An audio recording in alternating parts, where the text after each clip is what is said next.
going to try even harder because I know there's so many people that want to watch what we're doing. We know that you lived outside the United States. Can you let us know a little bit about their experience? Because we know that you were really little. So can you remember anything? I traveled a lot as a kid, and I have a great book to write one day if I choose to do that, about my mother and her life, and about my father and his life. But I give a lot of credit to my mother. I didn't grow up with my father. My mother and father were married, but they didn't last very long. They lasted maybe 2 years, and you know, my father was just finding himself, and he wanted to travel and do things. And but my mother, you know, she felt very responsible for me. She had this child, and she wanted to raise me and give me the best opportunities that I could. And she felt it was difficult for me as a biracial child in the United States because of the civil unrest, you know. And so she chose to take the family out of the country. So I lived in Denmark for the first 3 years of my life, which is a Danish-speaking country. So my first language was technically Danish. I don't remember anything except as far as the language. I remember one word, which is flyttai. What does that mean? It means move. Oh, okay. I don't know why I know that. Maybe my mother was like, flyttai, flyttai, flyttai. You know, move, you know, funny. because I wouldn't listen. I don't know. But no, I lived in Denmark for 3 years. And then my mother was highly educated, and she had a teaching degree in mathematics and English. She also had a master's in counseling, so she was able to get work. And then we moved from Denmark because she could make more money in Bahrain, which is an Arab island in the Middle East. And my mother just basically felt we're that far around the world, we might as well travel. She wanted to see the world, and I was just a little baby, so wherever she went, I went. So we went to Ghana, we went to Germany, we went to London, we went to Pakistan, the Virgin Islands, Greece. I have pictures of me on camels standing next to the pyramids in Egypt. I mean, I had this wonderful first 7 years of my life that I only remember little pieces of it. You know, I see picture albums that my mother has, and I see all these pictures of me in these different countries. But what I do know is, even though I don't remember all the details, I really believe that experience helped me see the world the way that I see the world, helped me be the person that I am. I think it's why I enjoy traveling so much.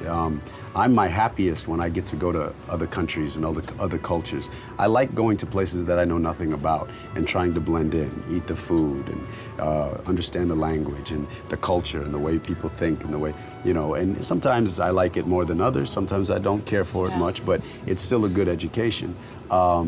But you know, because you know, I'm in America, I'm a black man, but I'm biracial, like Barack Obama is biracial. And the reason I like Barack Obama is, yes, he's our first black president, and that's important in the United States. But for me, I don't vote for him, and I don't like him just because he's black.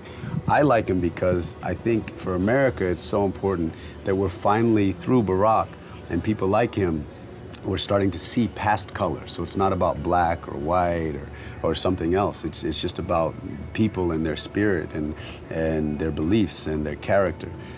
So I'm grateful for my first 6 years of traveling with my mother, because I wouldn't have the life, and I wouldn't be who I am, and I wouldn't think the way I think without that. Sure.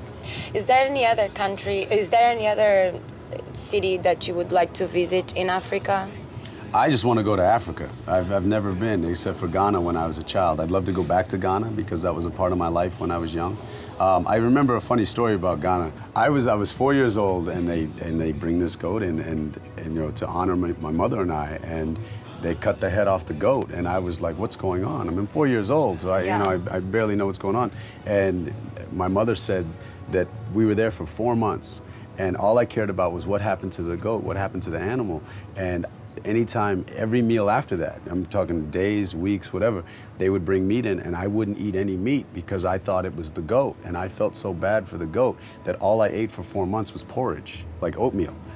All I would eat was like fruit, bananas, you know, whatever it was. But if I thought it was meat, I wouldn't eat it because I thought it was the goat. And, you know, years later, I now eat meat and all that. But, you know, I think, you know, whatever you choose to eat, you should understand where it comes from. So it's not in a grocery store. It's not, you know, it's not all neatly packaged. This is a living animal once upon a time. So, you know, I like hamburgers, hot dogs, and all those things. So, you know, but I also have experienced, watching cows get slaughtered, watching pigs get slaughtered, and it's not pretty. It's not pretty, but we are animals, and some people choose to be vegetarians or vegans, and some people choose to eat meat, and I don't have a problem with anyone as long as you understand what you're eating and where it comes from. My father's a vegetarian.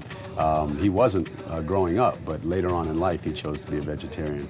My mother, actually, I've just had dinner with her for Mother's Day in the United States last week, and she was, for some reason, I don't know why, saying she was considering being a vegetarian. I said, I am not catching that bus anytime soon because I like a enjoy meat. I like a mean steak or a hamburger, and all that stuff. But yeah, so traveling has always been a part of my life since I was a child, and now that I'm grown, I want to go back to a lot of the places. I want to go back to Denmark. I want to go back to Ghana. Then I want to go to many new places. I would love to see Israel. I'd love to see Australia. I definitely want to go to Africa. So any place where I won't get kidnapped, I won't get harmed. If I can see the world, I would love to go. Well, we are inviting you to come to Angola, have a nice visit. We hope you come. I've heard there's lots of beautiful women in Angola, and so that's part of it. But also, Rui Reis, from Angola, was telling me that what a dream of his is to come back to Angola with all his success that he's had with his country, leaving his country and coming to Hollywood and now being successful in Hollywood. He wants to take one of his movies and go back and have a premiere, so to speak, or a screening. So rather than doing a big premiere in Hollywood, which is he wants, and he may still do that in Hollywood because that's the business, but he wants to do a major premiere for the first time in Angola. So, and I just thought that was, wonderful in his way of giving back to his homeland. And he's invited me that, when that time comes, I would love to be there for that premiere. So, for whatever it takes for me to get to Angola, you will see me in Angola. Thank you for having us, and don't forget, we are expecting you for a visit in Angola. Obrigada. Espero que tenham gostado desta agradável conversa com Shemar Moore. Continuem a acompanhar-nos nas app novelas, pois teremos mais surpresas para si. Até já!